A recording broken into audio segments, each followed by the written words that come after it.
కొద్దిగా సమయము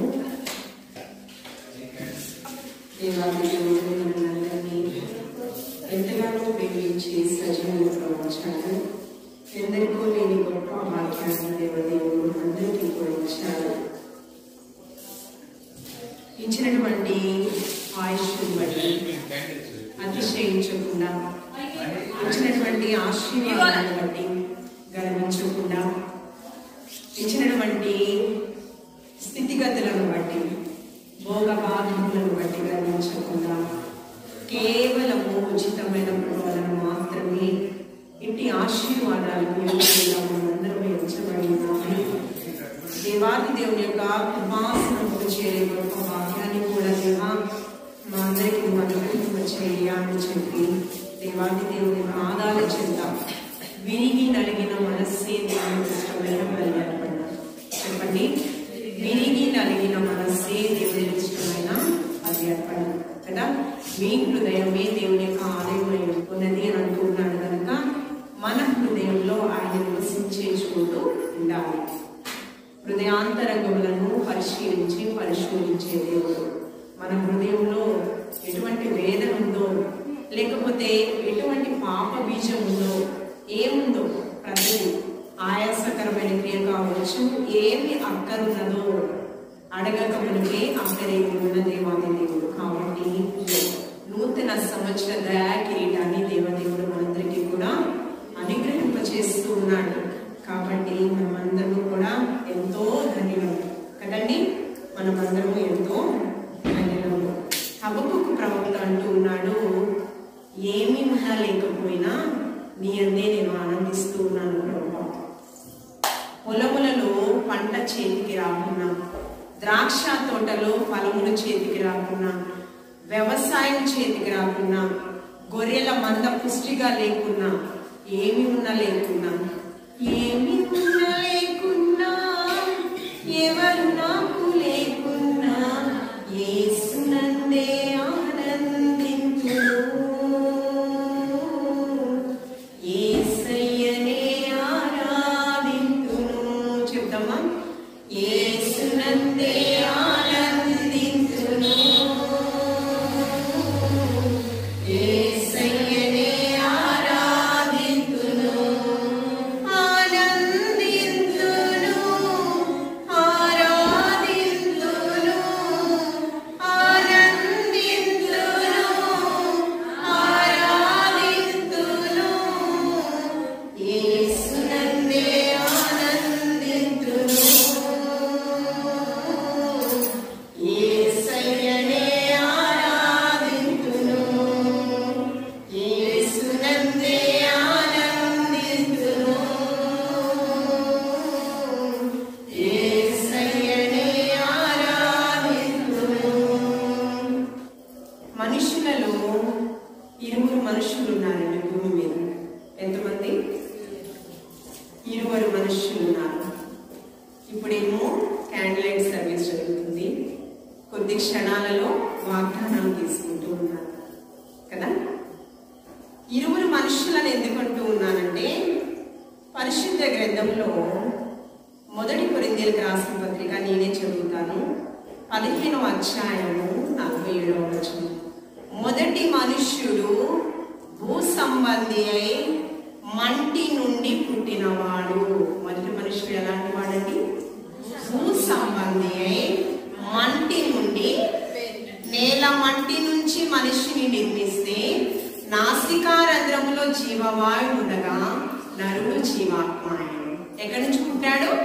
మంటి నుండి పుట్టాడు. రెండవ మనుష్యుడు పరలోకము నుండి దిగి వచ్చినాడు. మొదటి మనుష్యుడు మంటి నుండి పుట్టాడు. రెండవ మనుష్యుడు పరలోకం నుంచి దిగి వచ్చాడు. ఆ రెండవ మనుష్యుడు ఎవరండి? లోకరక్షకుడైన యేసుక్రీస్తు ప్రభువు. మనమందరము కూడా ఆయనను అనుకరించి ఆయన అడుగు చాడలలో ఈ లోకంలో జీవించాలి. మనమందరం కూడా ఆత్మ సంబంధమైన వాటి మీదే మన దృష్టి కేంద్రీకృతమై ఉండాలి. క్రీస్తుని కేంద్ర బిందువుగా కలిగే ఈ లోకంలో జీవించాలి. కీర్తనకారుడు హృదయాన్ని గెలుచుకున్నాడు, దేవుని యొక్క హృదయాన్ని. ఆయన ఏమంటూ ఉన్నాడు? దుష్టుల ఆలోచన ఆలోచన చొప్పున నడవకమ్మా, పాపుల మార్గాన నిలవకు. ఎందుకంటే అతడు పాపములో ప్రేరేపితం ఒకసారి అయ్యాడు. దేవుడు హృదయాన్ని గెలుచుకున్నటువంటి కీర్తనకారుడు ఒక్క మారు పాపములో ప్రేరేపితమైతే తన జీవితం అంతా కూడా నరకయాతన, అరణ్య రోదన. చెప్పాలి అంటే బిడ్డలంట చంపడానికి అరణ్య మార్గంలో రెహబాము తన కుమారుడే తరుముచూ ఉన్నాడు అరణ్యంలో. ఆయన అంటూ ఉన్నాడు, పాపుల మార్గాన నీవు నిలవకు, అపహాసకులు కూర్చుండ చూడన కూర్చోకూడదు. మనం ఎలా ఉండాలి? పరలోకం నుంచి దిగివచ్చు జీవాహారమును నేనే, నా యందు విశ్వాసం ఉంచి ప్రతివాడు మరణించినను బ్రతుకును, మరి బ్రతికిన వాడు మరెన్నటికీ కూడా మరణించడు. కాబట్టి దుష్టుల మార్గాన, పాపుల మార్గాన, అపహాసకులు కూర్చున్న చోట మనము కూర్చో. క్రొత్త ఏడు మొదలు పెట్టెను, క్రొత్త ఏడు మొదలు పెట్టెను, క్రొత్త ఏడు మొదలు పెట్టి క్రొత్త మనసు తోడ మీరు, క్రొత్త ఏట ప్రభుని సేవ తద్దర పడకుండా చేయు, క్రొత్త ఏడు మొదలు పెట్టెను మన బ్రతుకునందు, క్రొత్త ఏడు మొదలు పెట్టెను పొంది ఉన్న మేలులన్నీ మీరా ఎంతమందు స్మరణ చేయుడి, ఇందు మీరు మొదలు పెట్టు పందెమందు గెలువవలయు, అందముగను రవి మోలి అలయకుండా మెలయకుండా, క్రొత్త ఏడు మొదలు పెట్టెను మన బ్రతుకునందు, క్రొత్త ఏడు మొదలు పెట్టెను బలము లేని వారమయ్యేము, బలముందవచ్చు కలిమి తీరా గద్దవాకునా, అలయకుండా ఆగకుండా నలుగకుండా మోదమంది, బలమసంగు సర్వ విధుల నిలము మీరా నుంచుచుండ, క్రొత్త ఏడు మొదలు పెట్టెను మన బ్రతుకునందు, క్రొత్త ఏడు మొదలు పెట్టెను పాప బంకమంటినప్పుడు ప్రభు క్రీస్తు యేసు ప్రభు చేరి మీరు వేరగా, సేవ్యునిరా తనదు కరుణ పాపమంతా కడిగి వేసి, పాపరోగ చిహ్నలన్నీ పాపి వేసి శుద్ధి చేయు, క్రొత్త ఏడు మొదలు పెట్టెను మన బ్రతుకునందు, క్రొత్త ఏడు మొదలు పెట్టెను. హల్లెలూయా. అందరం కూర్చున్నాము.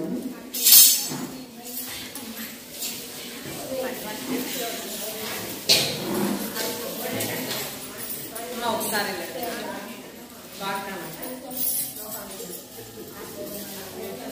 వాగ్దానము ఎవరికి కావాలో, ఎవరి జీవితంలో నెరవేర్చబడాలో వారు దేవుడి సన్నిధికి వచ్చి వాగ్దానం చేసుకోవాలి.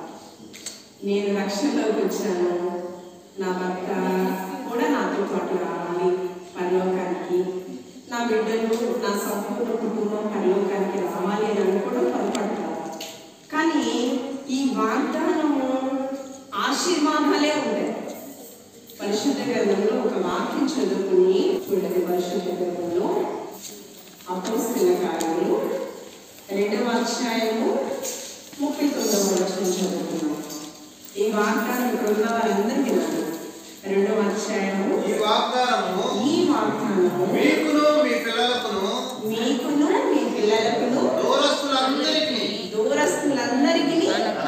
అనగా ప్రభువైన మన దేవుడు తన యొద్దకు పిలిచిన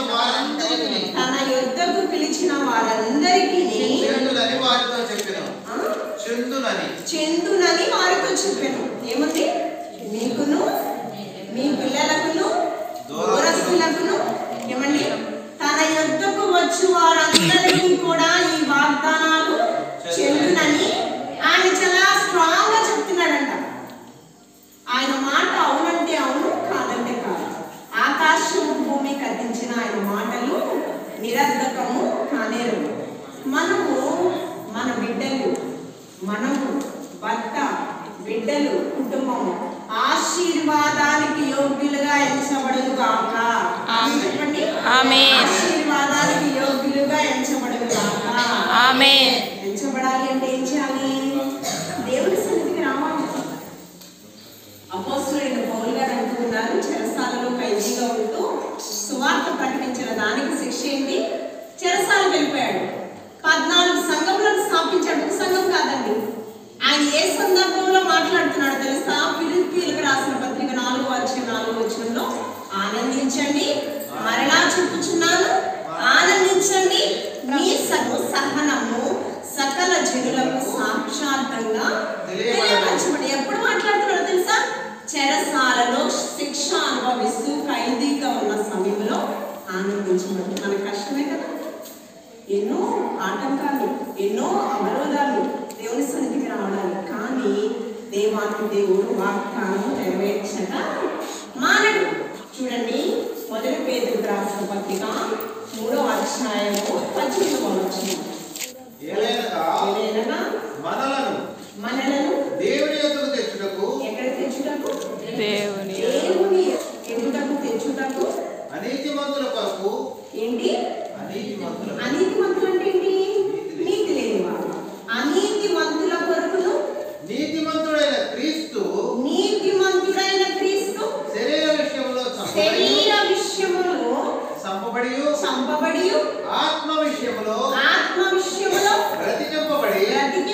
చాలండి, ఇక్కడ వరకు చాలు. ఎవరి కొరకండి? అనీతిమంతుల విషయం అంట. యేసుక్రీస్తు ప్రభువారు ఈ లోకానికి ఎవరి కోసం వచ్చారు? నీతిమంతుడు లేడు, ఒక్కడు లేడు. అందరూ పాపం చేసి దేవుడు అనుగ్రహించు మహిమను.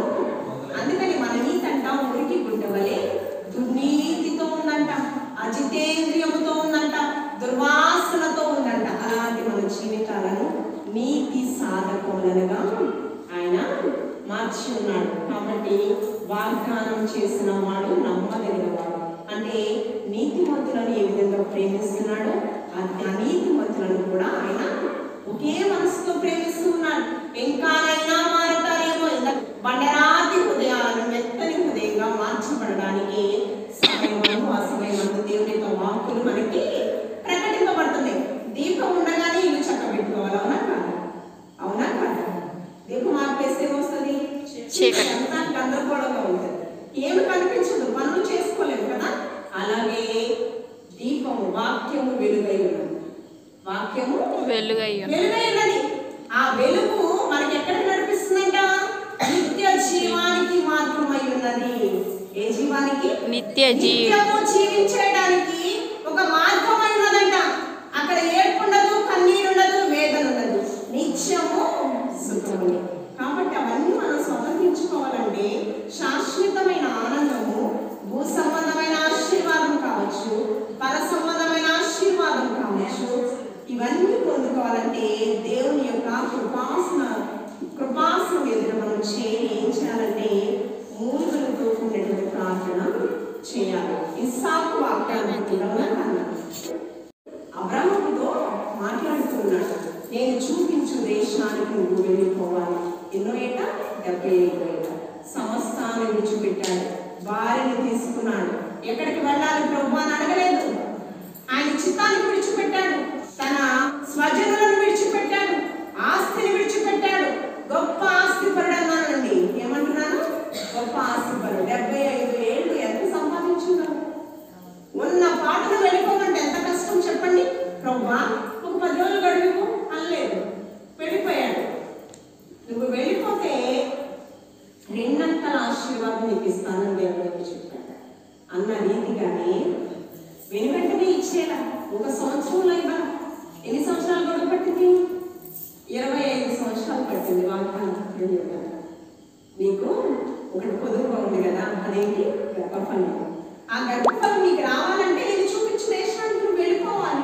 అందుకని విశ్వాస పరీక్షలో విజయాన్ని పొందుకున్న విశ్వాసులు కనుక విశ్వాసులకు తండ్రి తల్లి అయ్యారు అబ్రహాము శారము. చెప్పుకోండి,